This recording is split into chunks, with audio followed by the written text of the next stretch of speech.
ಈಗ ಕಡಲೆ ಇರಲಿ, ಹಲಸಂಡೆ ಬೀಜ, ಕಪ್ಪು ಕಡಲೆ ಅಥವಾ ಬಿಳಿ ಕಡಲೆ, ಎಲ್ಲವೂ ಸ್ವಾದಿಷ್ಟವಾಗುತ್ತೆ. ಮಹಾರಾಷ್ಟ್ರ ಡಿಸಿಎಂ ಅಜಿತ್ ಪವಾರ್ ಪಂಚಭೂತಗಳಲ್ಲಿ ಲೀನ. ತಮಿಳುನಾಡಿನಲ್ಲಿ ಕಂಪಿಸಿದ ಭೂಮಿ, ಓಡಿ ಬಂದಂತಹ ಜನರು. ಇನ್ನು ಇರಾನ್ ಸೇನೆಗೆ 1,000 ಹೊಸ ಡ್ರೋನ್ಗಳ ಸೇರ್ಪಡೆ. ಶಾಂತಿ ಮಾತುಕತೆಗೆ ಬರುವಂತೆ ಝೆಲೆನ್ಸ್ಕಿಗೆ ರಷ್ಯಾ ಆಹ್ವಾನ. ಡಾಲರ್ ಎದುರು ರೂಪಾಯಿ ಸಾರ್ವಕಾಲಿಕ ಕುಸಿತ. ಈ ಸುದ್ದಿಗಳನ್ನು ನೋಡೋಣ ದೇಶ ವಿದೇಶ ನ್ಯೂಸ್ ಟಾಪ್ 9ನಲ್ಲಿ.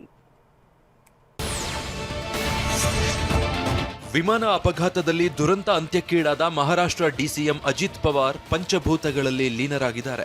ಮಹಾರಾಷ್ಟ್ರದ ಬಾರಾಮತಿಯಲ್ಲಿ ಸಕಲ ಸರ್ಕಾರಿ ಗೌರವಗಳೊಂದಿಗೆ ಅಜಿತ್ ಅಂತ್ಯಕ್ರಿಯೆ ನಡೆಯಿತು. ಕುಟುಂಬ ಸದಸ್ಯರು, ಕೇಂದ್ರ ಹಾಗೂ ರಾಜ್ಯ ಸಚಿವರು, ವಿವಿಧ ಪಕ್ಷಗಳ ನಾಯಕರು ಮತ್ತು ಅಪಾರ ಸಂಖ್ಯೆಯಲ್ಲಿ ಸಾರ್ವಜನಿಕರು ಅಂತಿಮ ನಮನ ಸಲ್ಲಿಸಿದ್ರು. ಪವಾರ್ ಪುತ್ರರಾದ ಪಾರ್ಥ ಪವಾರ್, ಜೈ ಪವಾರ್ ಚಿತೆಗೆ ಅಗ್ನಿಸ್ಪರ್ಶ ಮಾಡಿದ್ರು. ಅಮರ್ ರಹೆ ಅಜಿತ್ ದಾದಾ ಅನ್ನೋ ಬೆಂಬಲಿಗರ ಘೋಷಣೆ ಮೊಳಗಿತ್ತು. ಬಾರಾಮತಿಯಲ್ಲಿ ಲ್ಯಾಂಡ್ ಆಗುವ ವೇಳೆ ಅಪಘಾತಕ್ಕೀಡಾದ ಲಿಯರ್ ಜೆಟ್ 45 ವಿಮಾನದ ಬ್ಲಾಕ್ ಬಾಕ್ಸ್ ವಶಕ್ಕೆ ಪಡೆಯಲಾಗಿದೆ ಅಂತ ನಾಗರಿಕ ವಿಮಾನಯಾನ ಸಚಿವಾಲಯ ತಿಳಿಸಿದೆ.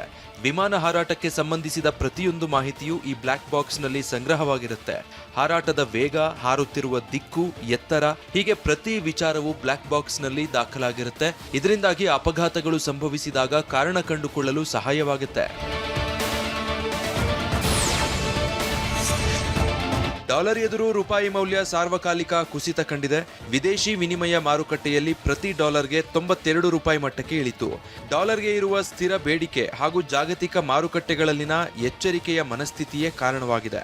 ವಿದೇಶಿ ವಿನಿಮಯ ಮಾರುಕಟ್ಟೆಯಲ್ಲಿ ರೂಪಾಯಿ ದಿನದ ಆರಂಭದಲ್ಲಿ ಪ್ರತಿ ಡಾಲರ್ಗೆ 91.95 ರೂಪಾಯಿ ಮಟ್ಟದಲ್ಲಿ ವಹಿವಾಟು ಆರಂಭಿಸಿತು. ಬಳಿಕ ಡಾಲರ್ ಎದುರು ಮೌಲ್ಯ ಕಳೆದುಕೊಂಡು ಪ್ರತಿ ಡಾಲರ್ಗೆ 92 ರೂಪಾಯಿ ಮಟ್ಟಕ್ಕೆ ಇಳಿತು. ಆರ್ಸಿಬಿಗೆ ಸುಲಭ ತುತ್ತಾದ ಯುಪಿ ವಾರಿಯರ್ಸ್. ಹ್ಯಾರಿಸ್ ಸ್ಮೃತಿ ಅರ್ಧಶತಕದಾಟಕ್ಕೆ ಒಲಿದ ಜಯ.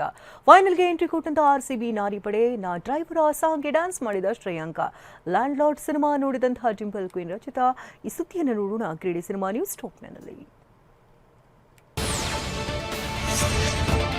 WPL ನಿನ್ನೆಯ ಪಂದ್ಯದಲ್ಲಿ ಯುಪಿ ವಾರಿಯರ್ಸ್ ವಿರುದ್ಧ ಆರ್ಸಿಬಿ ಮಹಿಳಾ ಪಡೆ ರೋಚಕ ಗೆಲುವು ಸಾಧಿಸಿದೆ.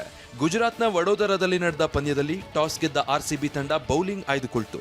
UP Warriors captain Meg Lanning 41 run ಹಾಗೂ ದೀಪ್ತಿ ಶರ್ಮಾ 55 ರನ್ ಗಳಿಸುವ ಮೂಲಕ ಉತ್ತಮ ಆರಂಭ ನೀಡಿದ್ರು. ಆದರೆ ನಂತರ ಬಂದ ಆಟಗಾರ್ತಿಯರು ರೆಡ್ ಆರ್ಮಿ ದಾಳಿಗೆ ಶರಣಾಯಿತು. ನಿಗದಿತ 20 ಓವರ್ಗಳಲ್ಲಿ ಯುಪಿ ವಾರಿಯರ್ಸ್ 143 ರನ್ ಕಲೆ ಹಾಕಿತು. ಆರ್ಸಿಬಿ ಪರ ಡಿ ಕ್ಲರ್ಕ್ 4 ವಿಕೆಟ್ ಕಿತ್ತರೆ ಗ್ರೇಸ್ ಹ್ಯಾರಿಸ್ 2 ವಿಕೆಟ್ ಕಬಳಿಸಿ ಎದುರಾಳಿಗಳನ್ನ ಅಲ್ಪ ಮೊತ್ತಕ್ಕೆ ಕಟ್ಟಿಹಾಕಿದ್ರು. 144 ರನ್ ಗುರಿ ಬೆನ್ನತ್ತಿದ ಆರ್ಸಿಬಿ ಉತ್ತಮ ಆರಂಭ ಪಡೆದುಕೊಳ್ತು. ಗ್ರೇಸ್ ಹ್ಯಾರಿಸ್ ಹಾಗೂ ನಾಯಕಿ ಸ್ಮೃತಿ ಮಂದನ 9 ಓವರ್ಗಳಲ್ಲಿ ತಂಡದ ಮೊತ್ತವನ್ನ 100ರ ಗಡಿ ದಾಟಿಸಿದ್ರು. ಹ್ಯಾರಿಸ್ ಕೇವಲ 37 ಎಸೆತಗಳಲ್ಲಿ 75 ರನ್ ಬಾರಿಸಿದ್ರು. ಮತ್ತೊಂದು ಕಡೆ ತಂಡದ ನಾಯಕಿ ಸ್ಮೃತಿ ಮಂದನ 27 ಎಸೆತಗಳಲ್ಲಿ 54 ರನ್ ಸಿಡಿಸಿದ್ರು. 13.1 ಓವರ್ಗಳಲ್ಲಿ 2 ವಿಕೆಟ್ ಕಳೆದುಕೊಂಡು ಮ್ಯಾಚ್ ಫಿನಿಶ್ ಮಾಡಿತು. ಆರ್ಸಿಬಿ ಮಹಿಳಾ ತಂಡ ಈ ಬಾರಿ ಬಲಾಢ್ಯವಾಗಿದೆ. ಲೀಗ್ನ 8ರ 6 ಪಂದ್ಯಗಳಲ್ಲಿ ಗೆಲುವಿನ ನಗಾರಿ ಬಾರಿಸಿದೆ. ಕೇವಲ 2 ಪಂದ್ಯಗಳಲ್ಲಿ ಸೋಲನುಭವಿಸಿದೆ. ನಿನ್ನೆಯ ಪಂದ್ಯದಲ್ಲಿ ಯುಪಿ ವಾರಿಯರ್ಸ್ ವಿರುದ್ಧ ಗೆಲ್ಲುವ ಮೂಲಕ WPL ಫೈನಲ್ಗೆ ನೇರವಾಗಿ ಎಂಟ್ರಿ ಕೊಟ್ಟಿದೆ.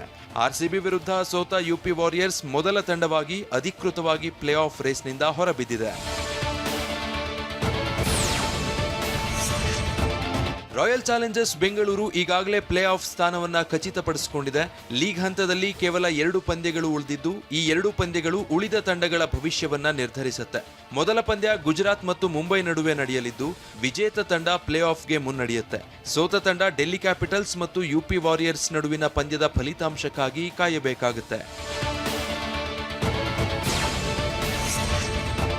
T20 ವಿಶ್ವಕಪ್ನ ಬಹಿಷ್ಕಾರದ ವದಂತಿ ನಡುವೆ ಪಾಕಿಸ್ತಾನವನ್ನ ಐಸ್ಲ್ಯಾಂಡ್ ಕ್ರಿಕೆಟ್ ಟ್ರೋಲ್ ಮಾಡಿದೆ.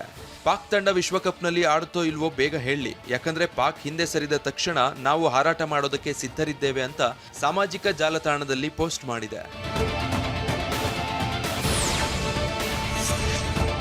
ಶ್ರೀಲಂಕಾ ಲೀಗ್ ಮ್ಯಾಚ್ ಫಿಕ್ಸಿಂಗ್ ಪ್ರಕರಣದಲ್ಲಿ ಬಾಂಗ್ಲಾದೇಶದ ತಮೀಮ್ ರೆಹಮಾನ್ಗೆ 4 ವರ್ಷ ಜೈಲು ಶಿಕ್ಷೆ ಆಗಿದೆ. 24 ಮಿಲಿಯನ್ ಶ್ರೀಲಂಕಾ ರೂಪಾಯಿ ದಂಡ ವಿಧಿಸಲಾಗಿದೆ. 5 ವರ್ಷಗಳ ಕಾಲ ಕ್ರಿಕೆಟ್ನಿಂದ ಅಮಾನತುಗೊಳಿಸಲಾಗಿದೆ. ಆಟಗಾರರೊಂದಿಗೆ ಬೆಟ್ಟಿಂಗ್ ಮತ್ತು ಫಿಕ್ಸಿಂಗ್ ಚರ್ಚೆ ಒಪ್ಪಿಕೊಂಡಿದ್ದ ತಮೀಮ್ 2024ರಲ್ಲಿ ಕೊಲಂಬೋದಲ್ಲಿ ಬಂಧಿತನಾಗಿದ್ದ. ವಾಹ್, ಯಾಕೆ ಈಗ ಬಂತ ಸ್ವಾದ? ಖಂಡಿತ ಈಗ ಬಂತು ಅಸಲಿ ಸ್ವಾದ. MDH chunky chaat masala life ಅಲ್ಲಿ ಅಸಲಿ ಸ್ವಾದ ತರುತ್ತೆ. ಅಸಲಿ ಮಸಾಲ, ಎಸ್ ಎಸ್, MDH.